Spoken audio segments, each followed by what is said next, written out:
Hi friends, ದಿನದ ಎಲ್ಲಾ ಪ್ರಮುಖ ಸುದ್ದಿಯನ್ನು ನಿಮಗೆ ತಲುಪಿಸುವ ಮಸ್ತ್ ಮಗ ಚಾನಲ್ನ ಫುಲ್ ನ್ಯೂಸ್ಗೆ ಸ್ವಾಗತ. ನಾನು ಅಮರ್ ಪ್ರಸಾದ್. ಮಿಡಲ್ ಈಸ್ಟ್ ಯುದ್ಧದಲ್ಲಿ ಅಮೆರಿಕ ಇಸ್ರೇಲ್ಗಳು ಈಗ ಮೇಜರ್ ಸ್ಟೆಪ್ಸ್ ತಗೊಂಡಿವೆ. ಯಾವ ಹೊರ್ಮುಜ್ ಜಲಸಂಧಿಯನ್ನ ಒತ್ತೆಯಾಳಾಗಿಟ್ಕೊಂಡು ಇಡೀ ಜಗತ್ತನ್ನ ಇರಾನ್ ಕುಣಿಸ್ತಾ ಇದೆಯೋ ಅದನ್ನ ವಶಕ್ಕೆ ತಗೊಳ್ಳೋಕೆ ಮುಂದಾಗಿದ್ದಾರೆ. ಇದರ ಮೊದಲ ಭಾಗವಾಗಿ ಹೊರ್ಮುಜ್ ಜಲಸಂಧಿ ಹತ್ರ ಭಯಾನಕ ದಾಳಿ ಶುರು ಮಾಡಿವೆ.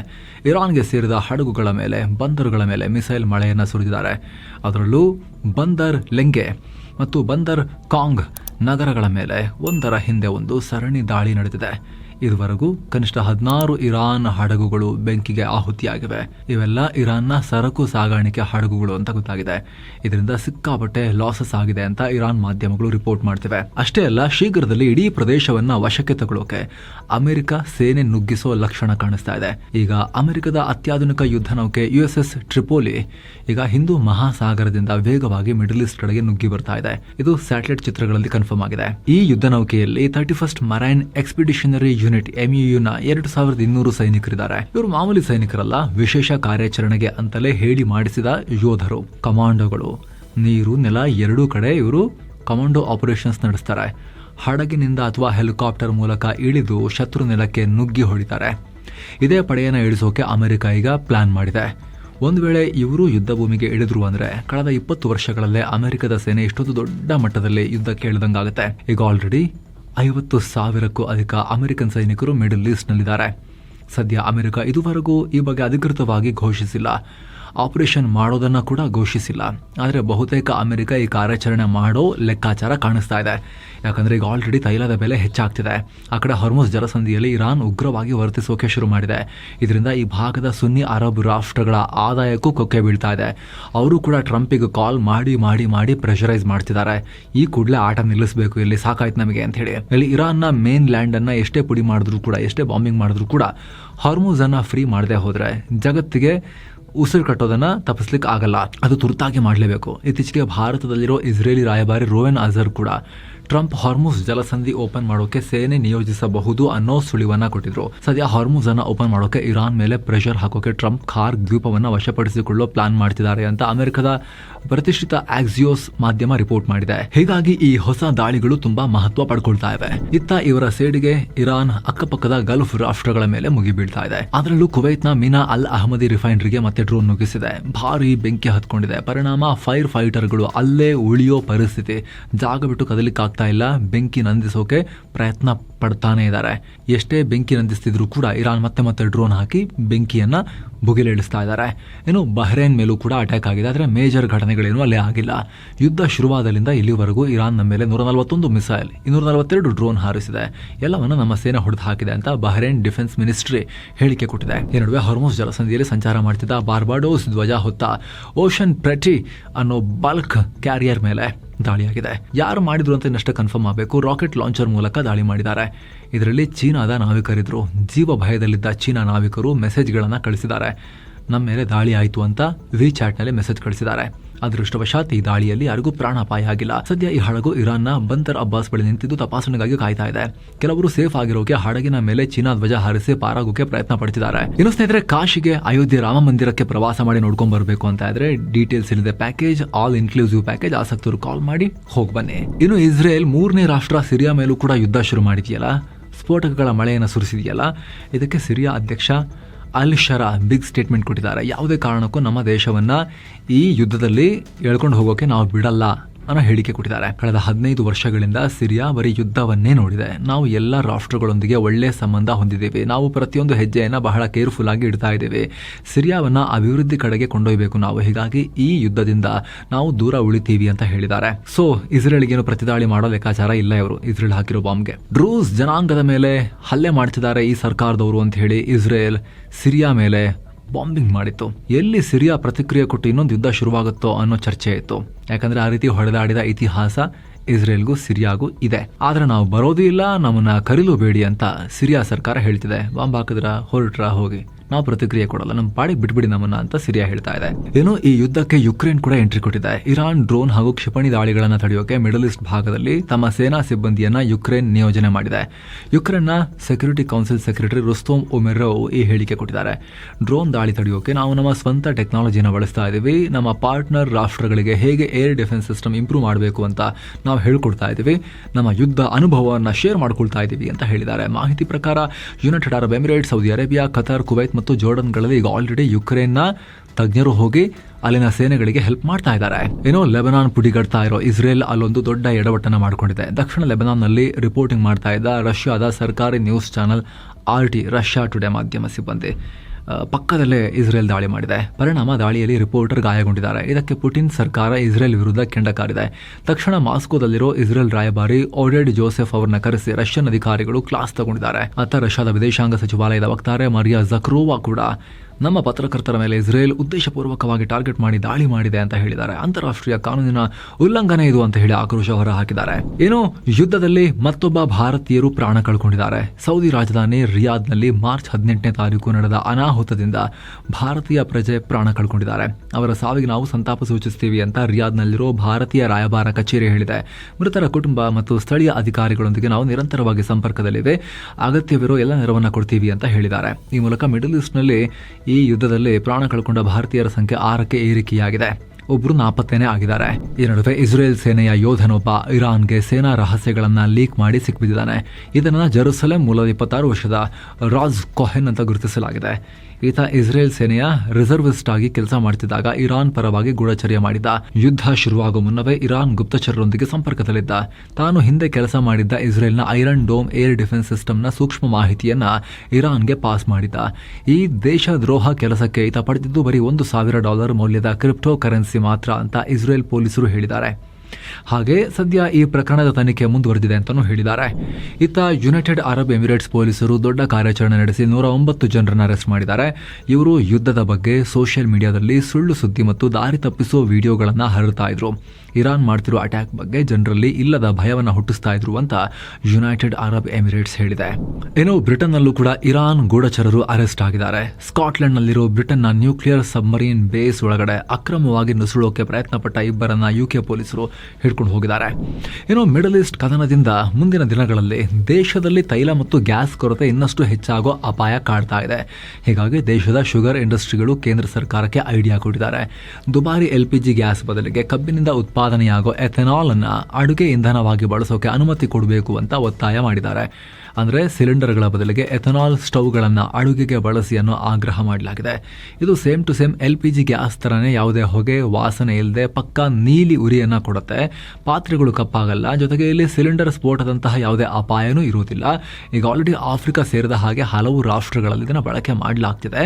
ಈ ಸಂಬಂಧ ಭಾರತೀಯ ಸಕ್ಕರೆ ಮತ್ತು ಜೈವಿಕ ಇಂಧನ ಉತ್ಪಾದಕರ ಸಂಘ PMOಗೆ ಪ್ರಸ್ತಾವನೆಯನ್ನು ಸಲ್ಲಿಸಿದ್ದಾರೆ. ನಮ್ಮ ದೇಶದಲ್ಲೀಗ ಎಥನಾಲ್ ಉತ್ಪಾದನಾ ಸಾಮರ್ಥ್ಯ 2,000 ಕೋಟಿ ಲೀಟರ್ ಅನ್ನ ಕ್ರಾಸ್ ಮಾಡಿ ಆಗಿದೆ. ಹೀಗಾಗಿ ವಾಹನಗಳಿಗೆ ಮಾತ್ರ ಅಲ್ಲ, ಮನೆಗೂ ಅಡುಗೆಗೂ ಎಥನಾಲ್ ಬಳಸಿದ್ರೆ ನಾವು ಗ್ಯಾಸ್ಗಾಗಿ ಅರಬ್ ರಾಷ್ಟ್ರಗಳ ಮುಂದೆ ಬೇಡೋದು ತಪ್ಪುತ್ತೆ. 20% LPG ಬಳಕೆಯನ್ನು ಎಥನಾಲ್ಗೆ ಶಿಫ್ಟ್ ಮಾಡಿದ್ರು ಕೂಡ ಕೇಂದ್ರ ಸರ್ಕಾರಕ್ಕೆ ವಾರ್ಷಿಕ 8,000 ಕೋಟಿ ರೂಪಾಯಿ ಉಳಿಯುತ್ತೆ ದುಡ್ಡು ಅಂತ ಹೇಳಿ ಪ್ರಸ್ತಾವನೆಯಲ್ಲಿ ಉಲ್ಲೇಖ ಮಾಡಲಾಗಿದೆ. ಈ ನಡುವೆ ಭಾರತದಲ್ಲಿ ಪ್ರತಿ ಲೀಟರ್ ಪ್ರೀಮಿಯಂ ಪೆಟ್ರೋಲ್ ದರವನ್ನು ತೈಲ ಕಂಪನಿಗಳು $2 ಏರಿಕೆ ಮಾಡಿವೆ. ಜಾಗತಿಕ ಮಾರುಕಟ್ಟೆಯಲ್ಲಿ ಕಚ್ಚಾ ತೈಲ ಬೆಲೆ ಭಾರಿ ಏರಿಕೆಯಾದ ಬೆನ್ನಲ್ಲೇ ಈ ಬೆಳವಣಿಗೆಯಾಗಿದೆ. ಸದ್ಯ ಈ ಬೆಲೆ ಕೇವಲ ಪ್ರೀಮಿಯಂ ಪೆಟ್ರೋಲ್ಗೆ ಮಾತ್ರ. ಪವರ್ ಪೆಟ್ರೋಲ್ ಅಂತೆಲ್ಲ ಹಾಕ್ಸ್ಕೊಂತೀವಲ್ಲ, ಅದು ಸಾಮಾನ್ಯ ಪೆಟ್ರೋಲ್ ಬೆಲೆಯಲ್ಲಿ ಚೇಂಜಸ್ ಮಾಡಿಲ್ಲ. ಡೀಸೆಲ್ ಪ್ರೈಸ್ನಲ್ಲೂ ಕೂಡ ಚೇಂಜಸ್ ಮಾಡಿಲ್ಲ. ಇನ್ನು ಕಚ್ಚಾ ತೈಲ ಕ್ರೂಡ್ ಆಯಿಲ್ನ ರೇಟ್ ಫುಲ್ ನ್ಯೂಸ್ ರೆಕಾರ್ಡ್ ಆಗೋ ಟೈಮ್ನಲ್ಲಿ $100 ರಿಂದ $104 ಆಸುಪಾಸಲ್ಲಿತ್ತು ಪರ್ ಬ್ಯಾರಲ್. ಇನ್ನು ಇದೆಲ್ಲದರ ನಡುವೆ ಇರಾನ್ ತೈಲ ವಿಚಾರವಾಗಿ ಅಮೆರಿಕದ energy secretary Chris Wright big statement ಕೊಟ್ಟಿದ್ದಾರೆ.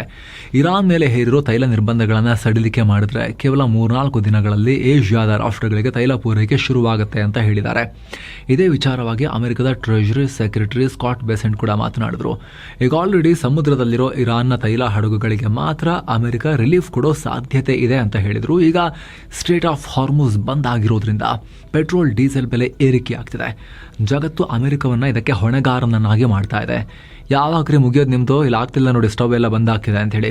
ಹೀಗಾಗಿ ನಿರ್ಬಂಧ ತೆಗೆಯೋಕೆ ಅಮೆರಿಕ ಯೋಚನೆ ಮಾಡ್ತಾ ಇದೆ ಅನ್ನೋದು ಈಗ ಲಕ್ಷಣಗಳು ಕಾಣಿಸ್ತಾ ಇವೆ. ಇನ್ನು ಬೆಂಗಳೂರಿಗೆ 2ನೇ ಏರ್ಪೋರ್ಟ್ ಬರೋದು ಈಗ ಕನ್ಫರ್ಮ್ ಆದಂಗೆ ಕಾಣಿಸ್ತಾ ಇದೆ. ದಿಲ್ಲಿಯಲ್ಲಿ ನಾಗರಿಕ ವಿಮಾನಯಾನ ಖಾತೆ ಮಂತ್ರಿ ರಾಮಮೋಹನ್ ನಾಯ್ಡು ಅವರನ್ನ ಡಿ ಕೆ ಶಿವಕುಮಾರ್ ಮೀಟ್ ಮಾಡಿದ್ರು. ಈ ವೇಳೆ ಕೇಂದ್ರದಿಂದ ಪಾಸಿಟಿವ್ ರೆಸ್ಪಾನ್ಸ್ ಸಿಕ್ಕಿದೆ.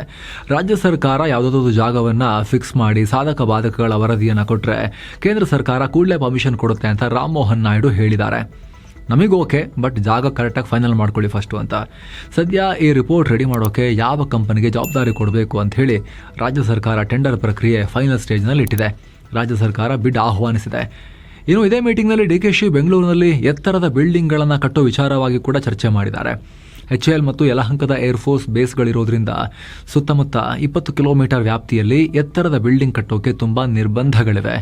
ಈ ರೂಲ್ಸಿಂದಾಗಿ ಬೆಂಗಳೂರಿನ ಗ್ರೋತ್ಗೆ ಅಡ್ಡಿಯಾಗ್ತಿದೆ. ಮುಂಬೈ ಅಥವಾ ಹೈದರಾಬಾದ್ ರೀತಿ ಇಲ್ಲೂ ನಿಯಮ ಸಡಿಲಿಕೆ ಮಾಡಿ ಅಂತ ಡಿ ಕೆ ಶಿವಕುಮಾರ್ ರಿಕ್ವೆಸ್ಟ್ ಮಾಡ್ಕೊಂಡಿದ್ದಾರೆ. ಫೇಮಸ್ ಸ್ಕೈಡೆಕ್ ಪ್ರಾಜೆಕ್ಟ್ ಕೂಡ ಇದೇ ಕಾರಣಕ್ಕಾಗಿ ಜಾಗ ಚೇಂಜ್ ಮಾಡಬೇಕಾಯ್ತು ನೋಡ್ರಿ, ನಮ್ಮ ಪೆಟ್ ಪ್ರಾಜೆಕ್ಟ್ ಎಲ್ಲ ಈ ಥರ ಆಗ್ತಾ ಇದೆ ಅಂತ ಹೇಳಿ ಸಚಿವರು ಮನವರಿಕೆ ಮಾಡಿಕೊಟ್ಟಿದ್ದಾರೆ. ಈ ಬಗ್ಗೆ ಡಿಫೆನ್ಸ್ ಮಿನಿಸ್ಟ್ರಿಯೊಂದಿಗೆ ಮಾತನಾಡಿ ಸಮಸ್ಯೆ ಬಗೆಹರಿಸ್ಕೊಡ್ತೀನಿ ಅಂತ ಹೇಳಿ ನಾಯ್ಡು ಹೇಳಿದಾರಂತೆ ಡಿ ಕೆ ಶಿವಕುಮಾರ್ ಅವರಿಗೆ. ಇನ್ನು ಕನ್ನಡದ KD ದಿ ಡೆವಿಲ್ ಸಿನಿಮಾದ ಸರ್ಸು ಅನ್ನೋ ಸಾಂಗ್ ಇದೆಯಲ್ಲ, ಅದು ವಿವಾದ ಆಗಿ ಕೇಂದ್ರ ಸರ್ಕಾರ ಕೂಡ ಬ್ಯಾನ್ ಮಾಡಿತ್ತಲ್ಲ. ಈಗ ಈ ಹಾಡಿಗೆ ಹೆಜ್ಜೆ ಹಾಕಿದಕ್ಕೆ ನಟಿ ನೃತ್ಯಗಾರ್ತಿ ನೋರಾ ಫತೇಹಿ ವಿರುದ್ಧ ಫತ್ವಾವನ್ನ ಹೊರಡಿಸಲಾಗಿದೆ. ಈ ಹಾಡಿನ ಸಾಹಿತ್ಯ ಮತ್ತು ದೃಶ್ಯಗಳು ಇಸ್ಲಾಂಗೆ ವಿರುದ್ಧವಾಗಿವೆ, ಎಂತ ಅದು ಸರ್ಸು ಸೆರಗು ಸರ್ಸು, ಸರಿ ಇಲ್ಲ, ಅಶ್ಲೀಲ ಅಂತ ಹೇಳಿ ಅಲಿಗಢ್ನ ಮುಸ್ಲಿಂ ಧಾರ್ಮಿಕ ಸಂಸ್ಥೆ ದಾರುಲ್ ಇಫ್ತಾ ಈ ಕ್ರಮ ತಗೊಂಡಿದೆ. ಸೊ ಸರ್ಕಾರದ ಕಡೆಯಿಂದಲೂ ಶಾಕ್, ಮಹಿಳಾ ಆಯೋಗ ಕೂಡ ನೋಟಿಸ್, ಈಗ ಧಾರ್ಮಿಕ ವಲಯದಿಂದಲೂ ಕೂಡ ಈ ಹಾಡಿಗೆ ಬಹಳ ಆಕ್ರೋಶ ವ್ಯಕ್ತ ಆಗ್ತಾ ಇದೆ. ಈ ಅಲಿಗಢ್ ಮುಸ್ಲಿಂ ಧಾರ್ಮಿಕ ಸಂಸ್ಥೆ ನೂರಾ ಫತೇಹಿ ವಿರುದ್ಧ ಫತ್ವಾ ಹೊರಡಿಸ್ಬಿಟ್ಟಿದ್ದಾರೆ. ಈಗ ಈ ಹಾಡನ್ನು ಬರೆಯೋ ಟೈಮ್ನಲ್ಲಿ ನಿರ್ದೇಶಕ ಜೋಗಿ ಪ್ರೇಮ್ ಅವರೇ ಈ ಹಾಡನ್ನು ಕೂಡ ಬರೆದಿರೋದಲ್ವಾ, ಅವ್ರ ತಲೆ ಯಾವ ಥರ ಏನು ಓಡ್ತಾ ಇತ್ತು, ಅವ್ರ ತಲೆಯಲ್ಲಿ ಏನು ವಿಚಾರಗಳು ಬರ್ತಾ ಇತ್ತು ಈ ಸಾಂಗನ್ನು ಬರೆಯೋ ಟೈಮ್ನಲ್ಲಿ, ಯಾರಾದ್ರೂ ಹೆಂಗೆ ಬರೀತಾರೆ ಅದು ಸರ್ಸೆ ಸರ್ಸೆ ಅನ್ನೋ ಹಾಡನ್ನು.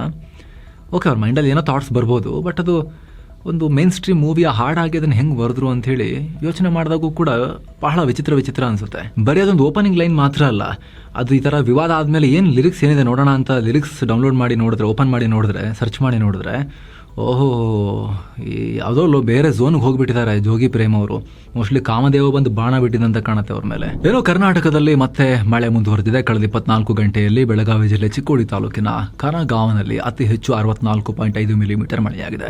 ಇನ್ನು ಮುಂದಿನ 24 ಗಂಟೆಯಲ್ಲಿ ರಾಜ್ಯದ ಕೆಲ ಜಿಲ್ಲೆಗಳಲ್ಲಿ ಮಳೆಯಾಗುವ ಸಾಧ್ಯತೆ ಇದೆ. ಹೀಗಾಗಿ ಬೆಳಗಾವಿ, ಧಾರವಾಡ, ಗದಗ, ಹಾವೇರಿ, ಶಿವಮೊಗ್ಗ, ಚಿಕ್ಕಮಗಳೂರು, ಹಾಸನ, ಕೊಡಗು ಮತ್ತು ಮೈಸೂರು ಜಿಲ್ಲೆಗಳಿಗೆ ಹವಾಮಾನ ಇಲಾಖೆ ಯೆಲ್ಲೋ ಅಲರ್ಟ್ ಘೋಷಿಸಿದೆ. ಮಾರ್ಚ್ 24ರ ನಂತರ ಕರ್ನಾಟಕದಾದ್ಯಂತ ಉಷ್ಣಾಂಶ ಏರಿಕೆಯಾಗುವ ಸಾಧ್ಯತೆ ಇದೆ ಅಂತಲೂ ಹವಾಮಾನ ಇಲಾಖೆ ಹೇಳಿದೆ. ಇನ್ನು ಉತ್ತರ ಪ್ರದೇಶದ ಪೊಲೀಸರು ಒಂದು ದೊಡ್ಡ ಸ್ಪೈ ನೆಟ್ವರ್ಕ್ ಅನ್ನ ಭೇದಿಸಿದ್ದಾರೆ. ಪಾಕಿಸ್ತಾನದ ಗುಪ್ತಚರ ಸಂಸ್ಥೆ ISIನೊಂದಿಗೆ ನೇರ ಸಂಪರ್ಕ ಹೊಂದಿದ್ದ 6 ಜನರನ್ನ ಅರೆಸ್ಟ್ ಮಾಡಿದ್ದಾರೆ. ದೇಶದ ಭದ್ರತೆಗೆ ಸಂಬಂಧಪಟ್ಟಂತೆ ಕೆಲ ಪ್ರಮುಖ ಹಾಗೂ ಸೂಕ್ಷ್ಮ ಮಾಹಿತಿಯನ್ನ ಇವರು ಪಾಕಿಸ್ತಾನಕ್ಕೆ ಪಾಸ್ ಮಾಡ್ತಾ ಇದ್ರು. ಭಾರತೀಯ ಸೇನೆಯ ಮೂವ್ಮೆಂಟ್ಸ್ ಅನ್ನ ಟ್ರ್ಯಾಕ್ ಮಾಡೋಕೆ ಕೆಲ ಸೂಕ್ಷ್ಮ ಪ್ರದೇಶಗಳಲ್ಲಿ CCTV ಕ್ಯಾಮೆರಾಗಳನ್ನ ಕೂಡ ಅಳವಡಿಸಿದ್ರು. ದಿಲ್ಲಿ ಕಂಟೋನ್ಮೆಂಟ್ ಏರಿಯಾ ಮತ್ತು ಸೋನಿಪತ್ನ ರೈಲ್ವೆ ಸ್ಟೇಷನ್ ನಲ್ಲಿ ಕ್ಯಾಮೆರಾ ಇನ್ಸ್ಟಾಲ್ ಮಾಡಿದ್ರು. ಇತರೆ 50 ಬೇರೆ ಲೊಕೇಶನ್ಗಳಲ್ಲೂ ಕೂಡ ಕ್ಯಾಮೆರಾ ಇನ್ಸ್ಟಾಲ್ ಮಾಡೋಕೆ ಪ್ಲಾನ್ ಹಾಕೊಂಡಿದ್ರು. ಸೇನೆಯ ಲೈವ್ ವಿಡಿಯೋಗಳನ್ನ ಪಾಕಿಸ್ತಾನಕ್ಕೆ ಕಳಿಸೋಕೆ ಈ ಕೆಲಸ ಮಾಡ್ತಾ ಇದ್ರು. ಕೆಲ ದಿನಗಳಿಂದ UP ಪೊಲೀಸರು ಕಣ್ಣಿಟ್ಟಿದ್ರು. ಈಗ ಅವ್ರನ್ನ ಹಿಡಿದು ಹಾಕಿದ್ದಾರೆ. 6 ಜನರನ್ನ at a time. Mobile phones, laptop ಮತ್ತು ಕೆಲ ಮಹತ್ವದ ಡಾಕ್ಯುಮೆಂಟ್ ಅನ್ನು ಕೂಡ ಸೀಸ್ ಮಾಡಿದ್ದಾರೆ. ತನಿಖೆ ನಡೀತಾ ಇದೆ. ಇನ್ನು ಭಾರತ ಚೀನಾಗೆ ಹೊಸ ರಾಯಭಾರಿಯನ್ನಾಗಿ ಹಿರಿಯ ರಾಜತಾಂತ್ರಿಕ ಅಧಿಕಾರಿ ವಿಕ್ರಮ್ ದೊರೈಸ್ವಾಮಿ ಅವರನ್ನ ಕಳಿಸ್ತಾ ಇದೆ. ಸದ್ಯ UKನಲ್ಲಿ ಭಾರತದ ಹೈಕಮಿಷನರ್ ಆಗಿ ಕೆಲಸ ಮಾಡ್ತಿರೋ ದೊರೈಸ್ವಾಮಿ ಚೀನಾ ರಾಯಭಾರಿಯಾಗಿರೋ ಪ್ರದೀಪ್ ಕುಮಾರ್ ರಾವತ್ ಅವರ ಸ್ಥಾನವನ್ನು ತುಂಬುತ್ತಾರೆ. 2020ರ ಗಲ್ವಾನ್ ಸಂಘರ್ಷದ ನಂತರ ಭಾರತ ಮತ್ತು ಚೀನಾ ನಡುವೆ ಸಂಬಂಧ ಅಷ್ಟೊಂದು ಚೆನ್ನಾಗಿರಲಿಲ್ಲ. ಆದರೆ ಕಳೆದ ಅಕ್ಟೋಬರ್ನಿಂದ ಗಡಿಯಲ್ಲಿ ಪರಿಸ್ಥಿತಿ ತಿಳಿಯಾಗ್ತಿರೋ ಟೈಮ್ನಲ್ಲಿ ದೊರೈಸ್ವಾಮಿ ಅವರ ನೇಮಕ ಬಹಳ ಕುತೂಹಲಕ್ಕೆ ಕಾರಣ ಆಗಿದೆ. ಇವರು 1992 ಬ್ಯಾಚ್ನ IFS ಆಫೀಸರ್. ಚೀನಾದಲ್ಲಿ 4 ವರ್ಷ ಕೆಲಸ ಮಾಡಿರೋ ಎಕ್ಸ್ಪೀರಿಯನ್ಸ್ ಕೂಡ ಇದೆ. ಬಾಂಗ್ಲಾ ಹಾಗೂ ಸೌತ್ ಕೊರಿಯಾದಲ್ಲೂ ಕೂಡ ಕೆಲಸ ಮಾಡಿದ್ದಾರೆ ರಾಯಭಾರಿಯಾಗಿ. ಪತ್ರಕರ್ತರು ಕೂಡ ಆಗಿದ್ರು ಒಂದು ಟೈಮ್ನಲ್ಲಿ. ಏನೋ ಕೆನಡಾದಲ್ಲಿ ಭಾರತ ಸರ್ಕಾರದೊಂದಿಗೆ ಲಿಂಕ್ ಇರೋ ಯಾವುದೇ ರಹಸ್ಯ ಕಾರ್ಯಾಚರಣೆಗಳು ನಡೀತಾ ಇಲ್ಲ ಅಂತ ಕೆನಡಾದ ಪೊಲೀಸ್ ಚೀಫ್ ಹೇಳಿದ್ದಾರೆ. Royal Canadian mounted police commissioner ಆಗಿರೋ ಮೈಕ್ ಡುಹೆಮ್ ಈ ವಿಚಾರವನ್ನು ಸ್ಪಷ್ಟಪಡಿಸಿದ್ದಾರೆ. ಸದ್ಯ ನಮ್ಮ ತನಿಖೆ ಪ್ರಕಾರ ಯಾವುದೇ ವಿದೇಶಿ ಸಂಸ್ಥೆಗಳ ಕೈವಾಡ ಕಂಡು ಬಂದಿಲ್ಲ.